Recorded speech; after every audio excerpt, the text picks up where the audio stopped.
من بعد الثورة للشعب المصري. مش منطقي ان رئيس الجمهورية يجي بانتخابات حرة ويذهب بغير هذه الطريقة. نتخيل ان الليبراليين والعلمانيين والقوميين واليساريين الذين اوجعوا عقولنا بالديمقراطية هم الذين يريدون ان يهدموا هذه القيمة السياسية. لن يستطيعوا ذلك. سوف ندافع عن الديمقراطية. الذي جاء بانتخابات لابد ان يذهب بانتخابات مثلها.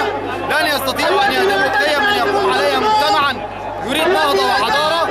للأسف انكشفوا أمام الشعب المصري أنهم لا يريدون إلى كرسي السلطة ولا يريدون قيم أو مبادئ يبنى عليها المجتمع. لن يستطيعوا أن يهدموا قيم المجتمع في المرحلة القادمة، ونحن إن شاء الله نحمي هذه القيم ونحمي هذه الشرعية. نقف لهذا الوطن في وقت حرج يريدون أن يهدموه، ونحن ندافع عن هذا ولن يستطيعوا ذلك بإذن الله.